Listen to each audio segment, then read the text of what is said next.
então agora a palavra ao professor Thomas Dellinger, que também não é um novo elemento nas ações do Partido Socialista, mas, como sabeis, é um professor biólogo na Universidade da Madeira, que, tendo uma formação que é alemã, é nascido no continente, é nascido em Lisboa, é criado em Lisboa, tem uma larga experiência de vida, inclusivamente o papel insular não é um papel novo na sua vida, dado que também até doutorou-se nas Ilhas Galápagos e, portanto, tem uma experiência muito vasta e que tem contribuído ao longo dos últimos anos em partilhá-la também connosco, no sentido da tal confiança que há pouco também referi em relação ao Dr. João Bosco. Thomas, por favor, tem a palavra. Muito obrigado. Muito obrigado, Sr. Ricardo Freitas, pelas amáveis palavras. Portanto, queria saudar o Presidente da Mesa, os senhores deputados, os senhores delegados, minhas senhoras e meus senhores. Eu hoje vou falar muito brevemente sobre alguns pensamentos que tenho sobre a política do ambiente e tentando focalizar naquilo que eu acho o mais importante. No fundo, a importância, e foi porque me foi pedido pelo Vítor Freitas, para falar sobre ambiente, vou-me restringir somente ao ambiente.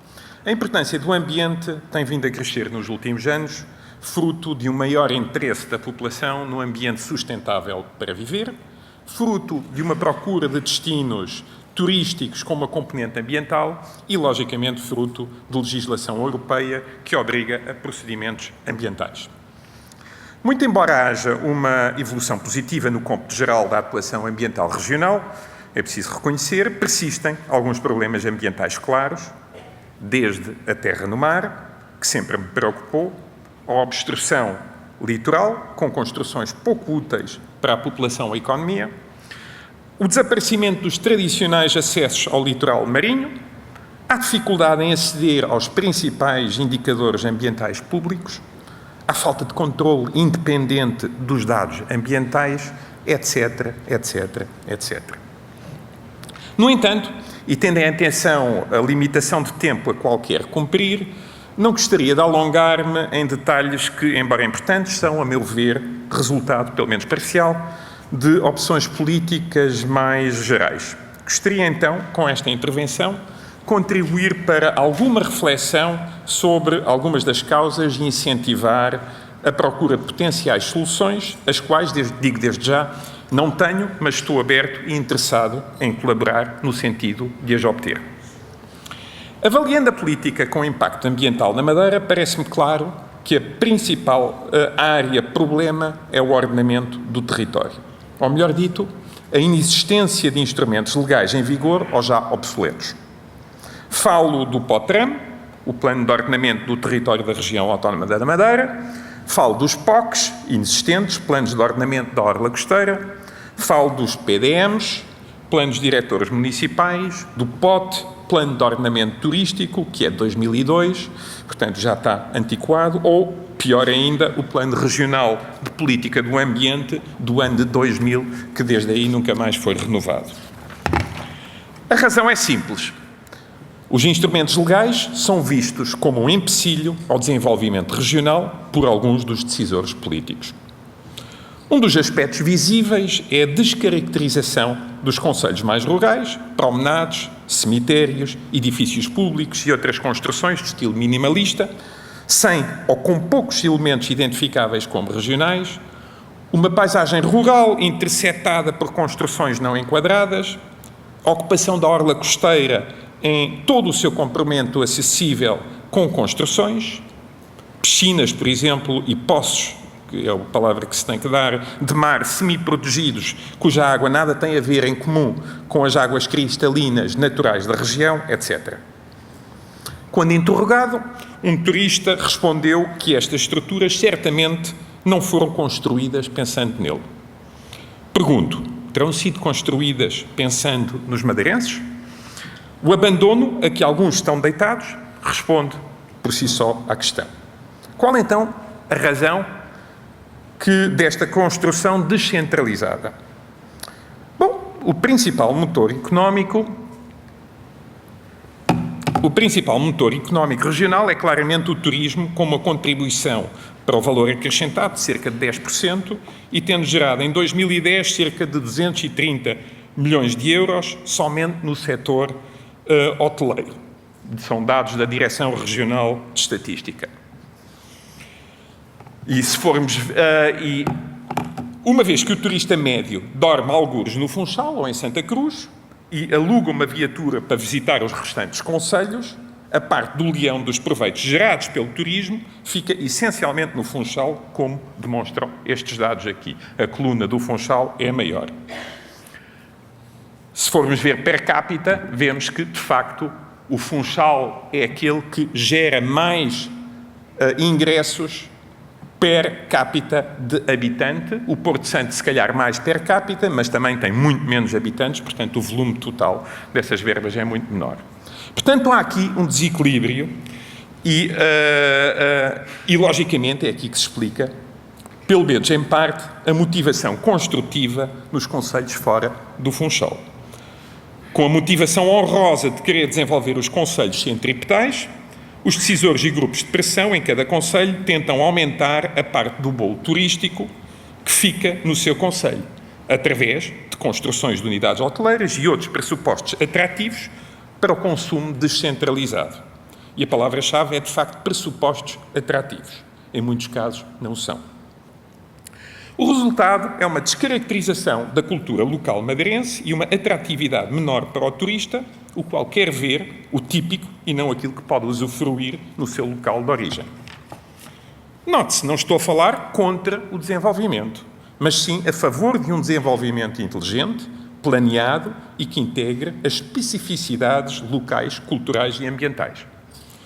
O repto que vos quero propor aqui é de pensar em como se pode distribuir de uma forma mais justa os benefícios do turismo pelos concelhos, de forma a evitar a pressão económica sobre estes e, é claro, sobre o ambiente. O PS acho que deveria formar uma opinião clara que lhe permita a atuação política futura nesta área. Parte dos recursos assim obtidos deveriam reverter a favor do meio ambiente natural e cultural, criando emprego nos concelhos mais afastados e criando formação adequada ao desenvolvimento rural, no sentido de um empresariado agrícola, sem ter de imitar as construções urbanas do Funchal. Gostaria de dar uma informação extra. Aquilo que atrai o turista para a RAM não é certamente a qualidade do colchão Molaflex do hotel. Sem querer menosprezar a qualidade hoteleira na região, que é indudável e importante, ela não será nem deverá ser a principal motivação. Aliás, o Fórum Económico Mundial publicou recentemente os principais indicadores de competitividade entre destinos turísticos e a economia verde e os indicadores ambientais e humanos são cada vez mais importantes. É aqui que a Madeira tem a melhor oportunidade de diferenciar o seu produto turístico. O principal foco de atração pode ser encontrada na paisagem natural e cultural que os madeirenses preservaram e criaram. E essa situa-se em grande parte nos concelhos afastados do Funchal. A diferenciação do produto turístico reside, em parte, em manter, qualificar e melhorar o património cultural e natural existente. Ora, a dicotomia dos proveitos turísticos entre o Funchal e os demais concelhos parece-me injusta e, portanto, necessita de soluções políticas. É visível na tendência demográfica negativa que se verificou no censo de 2011, na perda de veredas. Desde a saída do gado, as veredas têm-se desagregado e outras estruturas da paisagem cultural madeirense, no abandono de terrenos, embora agora a crise possa vir a recuperar alguns, e, é claro, faz com que a Madeira, na Madeira, tanto nos aglomerados populacionais sejam descaracterizados, como o ambiente tenha que retroceder frente aos promotores. Deixem-me adicionar um segundo ponto, relevante na busca de soluções. A montante do ordenamento deficitário está um planeamento deficitário. Nunca se tem definido, de forma clara, o que cada concelho realmente pretende relativamente ao seu desenvolvimento e ao progresso demográfico expectável. Sem isso, planos de ordenamento feitos com base nas expressões momentâneas têm de ser alterados sempre que essas expressões mudem. Pelo outro lado, existe uma falta intencional ou não do conhecimento das competências técnico-científicas residentes na região, sejam instituições ou indivíduos, pelos decisores políticos regionais. Pouco se tem ouvido da participação de grupos externos ao governo em assuntos de importância ambiental, tal como a realização da listagem da biodiversidade terrestre madeirense, cuja coordenação foi chefiada por um investigador externo à região. Por exemplo, ainda não ouvi em nenhuma reunião oficial que reúna as diferentes entidades regionais com conhecimento ou dados sobre a matéria relativamente à implementação da Diretiva Quadro Estratégia Marinha, conforme exigido legalmente pelo artigo 19 dessa mesma diretiva. Este autismo governativo é seguramente um fator agravante para a não obtenção de soluções consensuais no ambiente. Defende, portanto, que na área do ambiente a primeira prioridade vá para o ordenamento do território integrado, com base num planeamento estratégico baseado no melhor conhecimento local e científico existente, que esse ordenamento seja cumprido e que os planos somente sejam revistos em períodos de 10 anos, que é legal. Muito obrigado.